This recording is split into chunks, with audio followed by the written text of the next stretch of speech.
अस्सलाम वालेकुम स्टूडेंट्स। ये आज आपकी principle of electrical engineering class है। ये नेक्स्ट चैप्टर है। इसमें आज हम ये टॉपिक्स कवर करेंगे।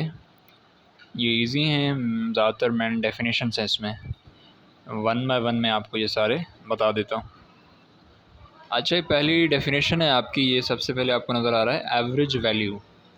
ये बेसिकली वोल्टेज की एवरेज वैल्यू बता रहे हैं। जो हमारे घरों में एसी वोल्टेज आता है, ये उसकी एवरेज वैल्यू। ये मैं इसको पढ़ रहा हूँ, ये देखिएगा आप, ये वाली the average value of alternating quantity. Alternating quantity से यहाँ मकसद वोल्टेज है। Is the define as the average of all instantaneous values attained during the half cycle either positive और negative. It can otherwise given as. अच्छा, ये average value होती है, कहते हैं जो साइकिल होती है ना, इस तरह मैंने आपको दिखाऊंगा आगे। इस तरह जो साइकिल होती है वोल्टेज की, तो उसके जो हाफ साइकिल के दौरान उसकी एवरेज वैल्यू जो होती है वो एवरेज वैल्यू कहलाती है। ये उन्होंने लिखा हुआ है नीचे फार्मूला। ये आई एवरेज यानी करंट एवरेज बराबर है 0.637 मल्टीप्लाई बाय मैक्सिमम। यानी मैक्सिमम करंट को 0.6 से मल्टीप्लाई करो तो एवरेज करंट आ जाएगा। ये उस करंट की बात हो रही है जो हमारे घरों में आता है, एसी के जो 220 वोल्टेज आते हैं सिंगल फेज। ये एवरेज वोल्टेज है। ये किसके बराबर है? कह रहे हैं कि इसको आप 0.637 को मल्टीप्लाई पर कराओ वी मैक्सिमम से, यानी जो मैक्सिमम वोल्टेज आ रहा है उसको इससे मल्टीप्लाई करा दो। तो ये बेसिक बस डेफिनेशन है एवरेज वैल्यू की। यही आप लिख लीजिएगा, 2 लाइनें और ये फार्मूला। इसके बाद अच्छा, उसके बाद अगली ये डेफिनेशन है आपकी फॉर्म फैक्टर की। बेसिक डेफिनेशन है, मैं अब आपको वन बाय वन बताता जा रहा हूँ।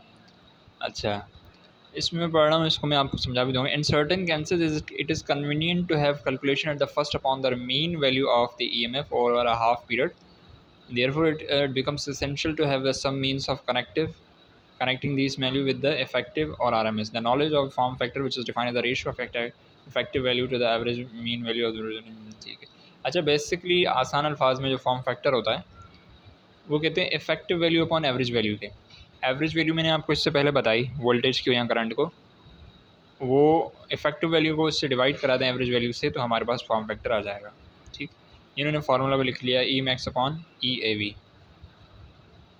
फिर उन्होंने कैलकुलेट करके दिखाया भी है। तो बस ये बुनियादी फार्मूला है, ये आपको याद होना चाहिए। ऊपर ये समझाना चाह रहे हैं कि हम ये कभी कभी हमें ज़रूरत, इस कैलकुलेशन की ज़रूरत पड़ती है कि हम ईएमएफ जो वोल्टेज है उसका हाफ़ पीरियड यानी साइकिल के आधे के लिए हम उसके मालूम कर लें। तो आसान अल्फाज में बस ये फार्मूला है, effective value upon average value, ये फॉर्म फैक्टर कहलाता है।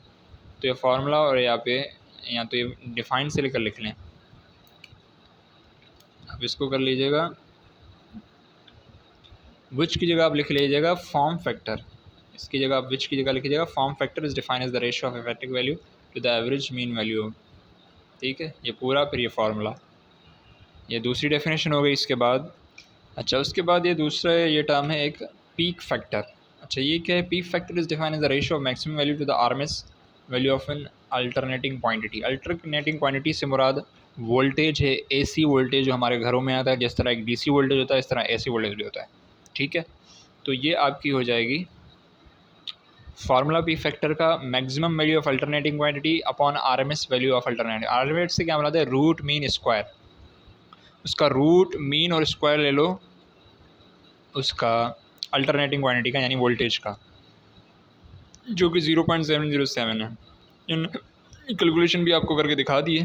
तो ये बस सिंपल सी डेफिनेशन है फॉर्म फैक्टर की। ये इंपॉर्टेंट है, ये पेपर में बार बार आ रही हैं। जो आज जितनी भी डेफिनेशन करा रहा हूँ, जो पहले भी कराता हूँ, ये सारी इंपॉर्टेंट चीज़ें हैं, किसी को मिस मत कीजिए। तो ये फॉर्म फैक्टर की डेफिनेशन हो गई। इसके बाद अच्छा, इस पीक फैक्टर के जो ऊपर हमारी एक आरएमएस वैल्यू भी है, उसको भी डिफाइन कर देता हूँ, जो इस फॉर्मूले में भी आ रही है।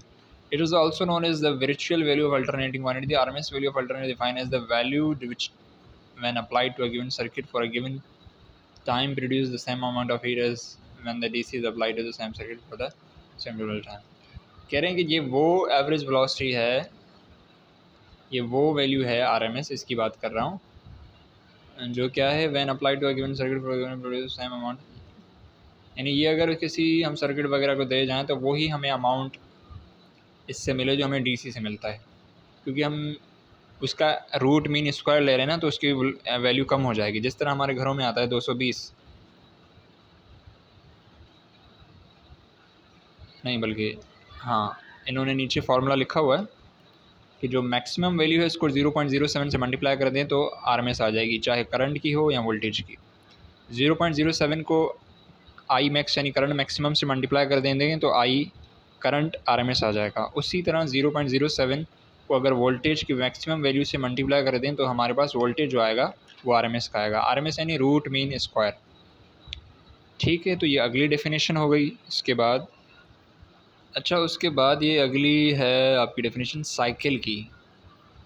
अच्छा, साइकिल कोई आम साइकिल वाइकिल की बात नहीं हो रही, ये असल में वो है वोल्टेज का एक साइकिल होता है। मैं डेफिनेशन पढ़ के इसकी डायग्राम आपको बता दूंगा। जो साइन वेव जो हमारी बनती है ना, उसकी साइकिल की बात कर रहे हैं। When a periodic wave such as sinusoidal wave goes through one complete state of positive or negative value, it completes one alternation. When it goes through one complete state of positive and negative value, it is said to have a complete one cycle. अच्छा, ये मैं आपको diagram से समझाऊंगा, ये आप definition लिख लीजिएगा, मैं इसकी डायग्राम बनाता हूँ फिर आपको समझ आएगा।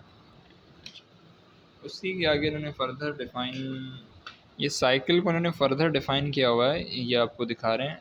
Alternation cycle can also be defined as the time of angular measure. One alternation correspond to 180 degree while one cycle corresponds 360 degree. अच्छा, मैं इसकी डायग्राम बनाता हूँ। डेफिनेशन के लिए आप ये लिख लीजिएगा, ये दो लाइनें जो इससे पहले मैंने आपको दिखाई साइकिल की हेडिंग में। डायग्राम अभी दिखा देता हूँ। ये साइकिल इसको कहते हैं, ये जो आपको डायग्राम नज़र आ रही है ना, जो आपने देखी होगी जो वोल्टेज की बनती है इस तरह, यानी ये शुरू जो हो रहा है यहाँ से, ये यहाँ से ये शुरू यहाँ पे 0 होता है, फिर ये टॉप पे 90 डिग्री होता है, यहाँ पे फिर 180 डिग्री, फिर नीचे जाकर 270 360। ये पूरी एक कंप्लीट साइकिल है अल्टरनेटिंग वोल्टेज की। अल्टरनेटिंग वोल्टेज जो आपके घरों में आता है 220 सिंगल फेज, उसकी बात कर रहा हूँ। उसकी साइनोसॉइडल वेव कुछ इस तरह होती है। इस साइकिल की बात हो रही है। इसकी डेफिनेशन मैंने आपको दिखा दी, ये उसकी डायग्राम भी आप बना सकते हैं। ठीक है, सर्च भी कर लीजिएगा थोड़ा और आपको पता चल जाएगा। इसके बाद अगली है, अच्छा उसके बाद ये अगली डेफिनेशन आपकी है साइन वेव फॉर्म की। ठीक है, ये जो आपकी वेव फॉर्म है, वेव फॉर्म। अच्छा, वेव फॉर्म भी उसी को कहते हैं जिस तरह हम साइकिल की मैंने आपको बना के दिखाई ना डायग्राम इससे पहले, उसी को कहते हैं।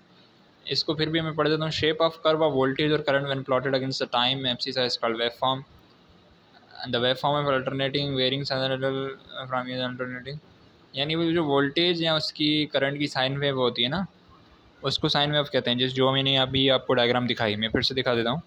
इसमें वेव ऑफ की डेफिनेशन में यही लिखिएगा, वेव ऑफ की डेफिनेशन में यही लिखिएगा। डायग्राम इसकी आपको दिखा देता हूँ अभी।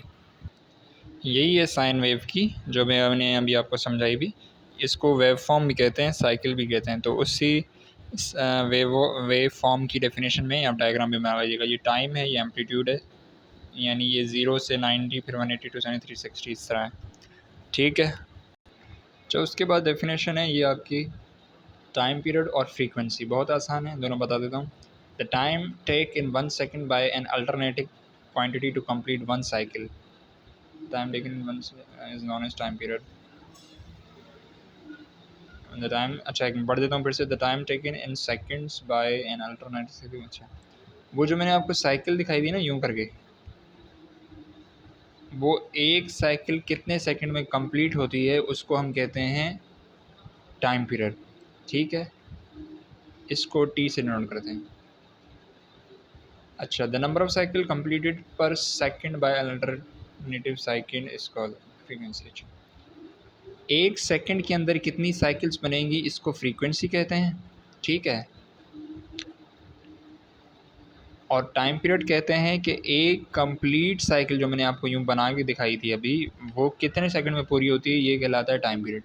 ठीक है, दोनों मिलती जुलती चीज़ें हैं। इसका फार्मूला पे आते हैं। टाइम पीरियड का फार्मूला है 1/f। टाइम पीरियड फ्रीक्वेंसी का अलर्ट होता है। टाइम पीरियड बराबर है 1/f के, और f बराबर होता है 1/t के। ठीक है, तो ये आसान सी डेफिनेशन है, ये आप लिख लीजिएगा पहली line. Time taken in seconds by N alternative cycle complete is time period, और the number of cycle complete per second by alternative is known as frequency. It is not, यानी ये आपकी शुरू में टाइम पीरियड की definition हो गई, ये मैंने ऊपर टिक लगाई, फिर ये हो गई फ्रीक्वेंसी की, ये दूसरी वाली फ्रीक्वेंसी की डेफिनेशन होगी। फॉर्मूले आप लिख लेंगे, टाइम पीरियड का बराबर है 1/f के और फ्रीक्वेंसी का बराबर है 1/t के। टी से टाइम पीरियड है, एफ से फ्रीक्वेंसी है। हेडिंग लगा लीजिएगा अलग से फार्मूले की और उसकी, सही है। इसके बाद लास्ट टॉपिक है, अच्छा आखिरी ये टॉपिक है आपका नीचे जो लिखा हुआ है वेवलेंथ। वेवलेंथ कहते हैं ये जो साइन वेव है ना, यानी इसमें एक जो पॉइंट है उस पॉइंट से लेकर दूसरे पॉइंट तक का डिस्टेंस सेम पॉइंट का, यानी ये अगर इसको मैं पीक कह लूँ, ये पीक है ना उसका, जिस तरह वो माउंटेन का पीक होता है, ये साइन का पीक है और ये फिर दूसरा पीक है। तो इस सेम जो जगह है ना, इनके दरमियान डिस्टेंस है, उसको वेवलेंथ कहते हैं। यहाँ से लेकर यहाँ तक, यहाँ से लेकर यहाँ तक बात है की है। अच्छा, इसको क्रस्ट कहते हैं, ये मैंने ऊपर लिखा है, यही चीज़ मैंने इस डेफिनेशन में डिफ़ाइन की है। आप डेफिनेशन के साथ ही डायग्राम के साथ लिख लेंगे। तो ये ओवरऑल छोटी छोटी डेफिनेशंस थी इस चैप्टर में, इंपॉर्टेंट है, ये सारी लिख लीजिएगा। कुछ समझ ना आए तो फिर मुझे पूछ लीजिएगा मैसेज करके, कमेंट में अपनी एड्रेस के नाम अटेंडेंस लगा लीजिएगा। ठीक है, तो आज के लिए इतना काफ़ी है। अल्लाह हाफ़िज़।